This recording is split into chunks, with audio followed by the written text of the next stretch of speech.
Hello दोस्तों, बहुत बहुत स्वागत है आप सभी का एक बार फिर से इलेक्ट्रॉनिक स्टडी यूट्यूब चैनल पर। आप सभी को नमस्कार, आप सभी को प्रणाम। यहाँ पर शाम के 7 बज चुके हैं। 10 का दम में की सीरीज़ में एक और जो है लेक्चर आपके सामने बाल विकास बाल मनोविज्ञान के क्वेश्चंस को लेकर के यहाँ पर हम बात करने वाले हैं। चाइल्ड डेवलपमेंट एंड पेडागोजी 10 सवाल आपके होंगे, ध्यान दीजिएगा। आज का टारगेट भाई वही बिल्कुल से आपको जो आपके जो मार्क्स होने चाहिए वो कम से कम आपके 7 नंबर होने चाहिए, तो 7/10। बाकी आप मुझे फॉलो ज़रूर किए रहिए। पीडीएफ फाइल्स भी हम टेलीग्राम चैनल इलेक्ट्रॉनिक स्टडी पर प्रोवाइड कराते रहते हैं, तो आप उससे भी ज़रूर जुड़ें। पहला क्वेश्चन आपके स्क्रीन पर ये रहा। सभी को नमस्कार है, गुड वाली इवनिंग है। और यहाँ पर फर्स्ट क्वेश्चन में आपसे इन्होंने कहा है कि स्टेफोर्ड बिने परीक्षण मापन करता है। जब जब हम स्टेफोर्ड बिने परीक्षण की बात करते हैं तो ये किसका मेजरमेंट करता है? पर्सनालिटी का, जो फर्स्ट ऑप्शन है आपका। दूसरा है पढ़ने की दक्षता यानी कि एफिशिएंसी, या फिर जो बोल लो रीडिंग कैपेसिटी ऑफ रीडिंग या एफिशिएंसी रीडिंग की, या फिर इंटेलिजेंस को मेज़र करने का काम करता है, या फिर इनमें से कोई नहीं। जब जब हम स्टैफोर्ड बिने परीक्षण को लेकर के बात करते हैं, आपको मैं बता दूं बुद्धि परीक्षण के मापन से आपका आंसर अभी आना शुरू हो गया है। वेरी गुड, बहुत बढ़िया, फटाफट उत्तर करते रहिए। जब जब हम बात करते हैं विलियम वुंट के बारे में, उनके शिष्य जो है कैटिल के बारे में, तो 1879 की बात है। कब की बात है? ये घटना है 1879 की। उस समय क्या हुआ था, सबसे पहले जो एक मनोविज्ञान की आप एक मनोविज्ञान शाला की बात करो तो विलियम वुंट के द्वारा सबसे पहले बुद्धि परीक्षण जो है वो किया गया। लेकिन जब हम एक स्टैंडर्ड टेस्ट को लेकर के बात करते हैं, एक मानक हो जिसका, जब हम ऐसे बुद्धि परीक्षण को लेकर के बात करते हैं, तो बिने और स्टैफोर्ड के द्वारा ये टेस्ट जो है वो 1905 में किया गया था। तो ये जो टेस्ट आपका रिलेट करता है वो बुद्धि से रिलेट करता है। चलते हैं हम अगले क्वेश्चन की तरफ। और आपसे इन्होंने क्या पूछा है सेकंड क्वेश्चन में, ज़रा देखिएगा। ये कहते हैं कि एक बालक जो साइकिल चलाना जानता है मोटर बाइक चलाना सीख रहा है, ये किसके उदाहरण में आएगा? क्या ये क्षैतिज अधिगम अंतरण है? मतलब कहने का ये है कि जब जब हम बात करते हैं एक लर्निंग का ट्रांसफॉर्मेशन, कैसे जब हम हॉरिजॉन्टल तरीके से बात करते हैं, बी वाले में जब हम वर्टिकल तरीके से लर्निंग की ट्रांसफॉर्मेशन को लेकर के बात करें, सी में दिया है द्विपार्श्विक अधिगम अंतरण।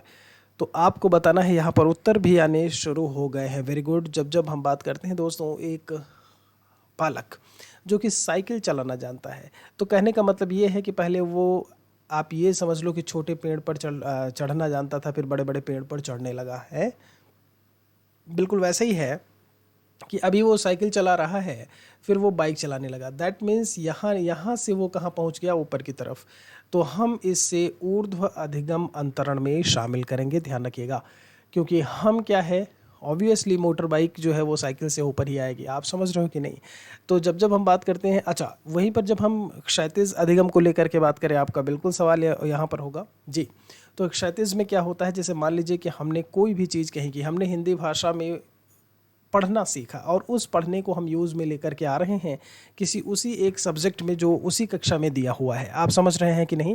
या फिर मान लीजिए कि गणित में हमने जोड़ घटाव सीखा था, उसे किसी और विषय में यूज़ में लेकर के आ रहे हैं उसी क्लास में, तो ये चीज़ें जो है वो क्षैतिज में आएंगी। वही जब दोस्त हम द्विपार्श्विक की बात करते हैं, तो कहने का मतलब ये है जब कोई काम हम एक हाथ से, मान लीजिए कि वो मैं दाहिने हाथ से मैं लिख रहा हूँ यहाँ पे, यही चीज़ मैं अगर बाएं हाथ से भी करने लगूं, तो इससे हम द्विपार्श्विक अधिगम अंतरण कह देते हैं। फिलहाल के लिए यहाँ पर आपका करेक्ट आंसर जो है वो भी आएगा। एक और सवाल है आपके लिए, और थर्ड क्वेश्चन में बहुत बहुत वेलकम है, गुड इवनिंग, नमस्कार, प्रणाम, जो यहाँ पर क्लास में जुड़ रहे हैं।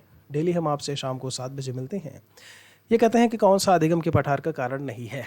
जब भी हम लर्निंग में प्लेटो को लेकर के बात करते हैं, यानी कि जो हर्डल्स, जो दिक्कतें आती हैं अधिगम में, उनमें इनमें से कौन सा होगा जो उसका रीज़न नहीं होगा? आप समझ रहे हैं? तो प्रेरणा की सीमा, रीज़न आपसे पूछा है, कारण नहीं होगा। ये चीज़ ध्यान रखिएगा। प्रेरणा की सीमा, इंस्पिरेशन समझ लो, मोटिवेशन समझ लो, लिमिट ऑफ मोटिवेशन। शारीरिक सीमा की बात की है, ज्ञान की सीमा, स्कूल का असहयोग। बहुत अच्छे से ध्यान दीजिए। जब इससे, ये थोड़ा सा कंफ्यूजिंग प्रकार का है, कई लोग हैं जो सही कर रहे हैं, कई हैं जो गलत कर रहे हैं।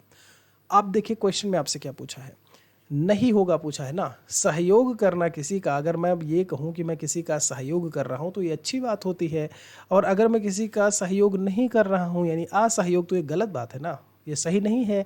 तो आपसे नहीं ही पूछा है, नहीं में यही आ जाएगा।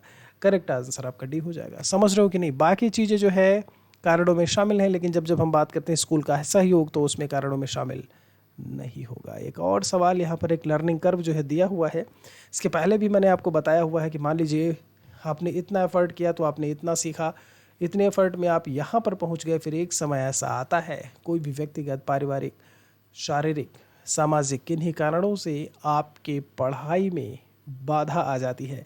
अब देखिए कर्व जो है इसको सीधे ऊपर जाना था, लेकिन हुआ क्या, ये फिर नीचे आता चला जा रहा है। तो ऐसे में ये जो चीज़, ये जो कर्व आप देख रहे हो इस समय, ये आपके अधिगम में पठार को लेकर के बात कर रहा है, या अधिगम में जो दिक्कतें, समस्याएं आती हैं उनको लेकर के बात कर रहा है। एक और सवाल है, फोर्थ क्वेश्चन, ये क्या कहते हैं कि बुद्धि के दो कारक सिद्धांत, डायफैक्टर थ्योरी आप समझ लो, डायफैक्टर थ्योरी ऑफ इंटेलिजेंस के प्रतिपादक कौन है? E.L. थॉर्नडाइक, एडवर्ड लीन थॉर्नडाइक, अल्फ्रेड बिने का नाम लिखा है, स्किनर महोदय का नाम लिखा है, और स्पीयरमैन का नाम लिखा है। बड़ी अच्छी बात है भाई, फटाफट आंसर करिए। बिल्कुल सही है। जब जब हम बात करते हैं बुद्धि के दो कारक सिद्धांत को लेकर के, तो एकदम से सही है। आपने जब एक कारक की बात करते हो, जैसे एक होता है आपका जनरल फैक्टर, जिसे हम लोग सामान्य कारक बोल देते हैं। फिर इन्होंने कहा कि नहीं, एक और फैक्टर होता है जिसे हम लोग स्पेशल फैक्टर कह देते हैं। तो ये आपके विशिष्ट कारकों में शामिल हो गया। ये क्या है, आपका जनरल फैक्टर है, ये आपका स्पेशल फैक्टर है। ऐसे ही जब हम बुद्धि के त्रिकारक सिद्धांत की बात करते हैं, तो एक और जी जुड़ जाता है जिसको स्पीयरमैन महोदय ने ग्रुप फैक्टर का नाम दे दिया। तो एक कारक, दो कारक, त्रिकारक में जो नाम महोदय देखने को मिलते हैं वो इस गोले में है। ठीक है, उम्मीद आशा है कि आप स्पष्टीकरण, एक्सप्लेनेशन भी बहुत अच्छे से समझ रहे होंगे। एक और क्वेश्चन की तरफ चलते हैं। पांचवें सवाल में आपसे इन्होंने पूछा, क्या पूछा कि बच्चों के सामाजिक विकास यानी कि सोशल डेवलपमेंट को प्रभावित करने वाले कारक हैं, इनमें से कौन सा है फैक्टर जो इन्हें इफेक्ट करता है, प्रभावित करता है? आर्थिक तत्व, इकोनॉमिक फैक्टर है, इकोनॉमिक एलिमेंट्स हैं कुछ, सामाजिक परिवेश जन्य तत्व, मतलब आसपास के जब वातावरण की हम बात करते हैं, अपने समाज की बात करते हैं, वहाँ से कोई ऐसा तत्व है जो प्रभावित कर रहा है। वंशानुगत, जब हेरिडिटिकल कोई भी चीज़ें हो, या फिर शारीरिक यानी कि फिजिकल, आप अपने बॉडी से कंसीडर कर सकते हैं, जोड़ सकते हैं। दोस्तों आप सवाल में देखिए क्या पूछा है, सामाजिक विकास को, और सामाजिक विकास यानी कि समाज से जो जो तत्व हमारे पैदा होंगे वो सारे के सारे हमारे सोशल डेवलपमेंट को इफेक्ट कर रहे होंगे। तो इसका भी करेक्ट आंसर आपका बी आएगा। बहुत बढ़िया, बहुत अच्छे से आप लोगों ने यहाँ पर आंसर किया है। रिक्वेस्ट है कि कुछ भी अच्छा लगे तो औरों तक भी इस वीडियो को ज़रूर पहुँचाएँ, औरों को भी ज़रूर बताएं कि शाम को 7 बजे इलेक्ट्रॉनिक स्टडी यूट्यूब चैनल पर हम मिलते हैं 10 के दम के साथ में। दम लगा के भैया, इनमें से कौन सा सिद्धांत विकास के सिद्धांत से संबंधित नहीं है? थ्योरी ऑफ डेवलपमेंट की जब जब बात करते हैं, which one will not relate, किससे रिलेट नहीं करेगा थ्योरी ऑफ डेवलपमेंट से? समान, ये सामान नहीं है, ये टाइपिंग में थोड़ा सा मिस्टेक। समान प्रतिमान का सिद्धांत लिखा हुआ है यहाँ पे, परस्पर संबंध का सिद्धांत है, निरंतरता का सिद्धांत, निरंतर नहीं, ये निरंतरता है, थ्योरी ऑफ कॉन्टिन्यूटी बोल देते हो। एक है अनुकूलित प्रत्यावर्तन का सिद्धांत, प्रत्यावर्तन, ध्यान रखिएगा, प्रत्यावर्तन, प्रतिधनावर्तन। तो जब जब हम बात करते हैं समान प्रतिमान का सिद्धांत, आपने विकास के सिद्धांतों को बहुत अच्छे से पढ़ा होगा। अभी यहाँ पर काफ़ी बच्चे हैं जो करेक्ट आंसर कर रहे हैं। जी हाँ, समान प्रतिमान का सिद्धांत, एक जैसा मॉडल होना, एक जैसा रूप स्वरूप होना। अब देखिए, जब इंसानों की बात करते हो तो आंखें दो ही मिलेंगी ना, नाक तो ऐसे मिलेगा ना जैसे इस समय है, ऐसे है, आंखें दो हैं ऐसे में, मुंह एक ही मिलेगा, ऐसे तो है नहीं दो मुंह हो जाए। तो समान प्रतिमान इसीलिए बोलते हैं, चाहे आप यहाँ की बात कर लो, चाहे आप कॉन्गो की बात कर लो, चाहे आप अमेरिका की बात कर लो, या कहीं और की। ठीक है, परस्पर संबंध, एक दूसरे से रिलेट करना, ये भी है, निरंतरता भी देखने को मिलती है, कंटिन्यूटी भी। लेकिन अनुकूलित प्रत्यावर्तन का सिद्धांत इससे कदापि रिलेट नहीं करता। तो आपका जो करेक्ट आंसर आएगा वो डी आएगा। एक और सवाल की तरफ चलते हैं। 7वें में आपसे एक स्टेटमेंट पूछा है, इसमें काफ़ी गलतियां हो सकती हैं।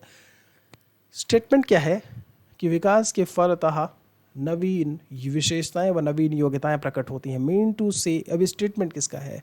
डगलस हॉलैंड का, गॉसल महोदय का है, मैरेडीथ का है, या हरलॉक, ईबी हरलॉक?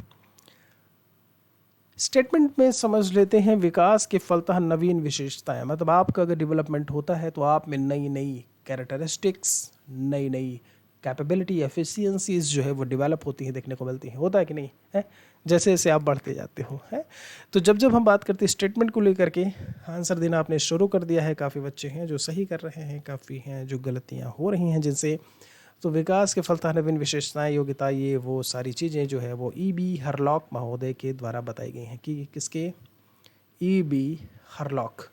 आशा उम्मीद है कि आपने बहुत अच्छे से 7 सवाल किए होंगे। एक और महोदय आ गए हैं और यहाँ पर जी हाँ, बहुत ही भौकाली तरीके से आप इन्हें देख पा रहे होंगे। अंतर्मुखी इंट्रोवर्ट और एक्सट्रोवर्ट पर्सनालिटी का वर्गीकरण आखिर किसने किया है? जो अंतर्मुखी बहिर्मुखी व्यक्तित्व के वर्गीकरण को लेकर के बात करते हैं, ये हैं फ्रॉयड लिखा है, एल्पोर्ट हैं, मन महोदय हैं, या फिर कार्ल युंग करके आप इनको बोल देते हो।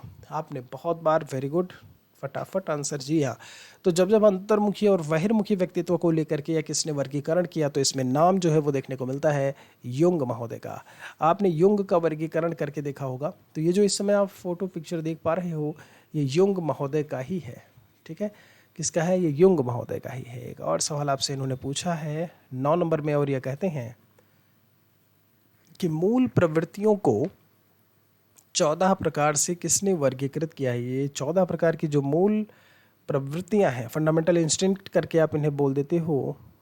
तो क्लासिफिकेशन, जो कैटेगराइजेशन किया गया है किसके द्वारा? थॉर्नडाइक, मैकडूगल, ड्राइवर या वुडवर्थ के द्वारा किया गया है। आपका आंसर आना शुरू है वही समय जब जब हम बात करते हैं मूल प्रवृत्तियों को लेकर के। जो 14 प्रकार की मूल प्रवृत्तियां हैं, बिल्कुल सही है कि वो मैकडूगल के द्वारा या मैकडूगल महोदय के द्वारा, MCCDOUGAL करके आप लिख देते हो, मैकडूगल महोदय के द्वारा ही बताई गई हैं या फिर दी गई हैं।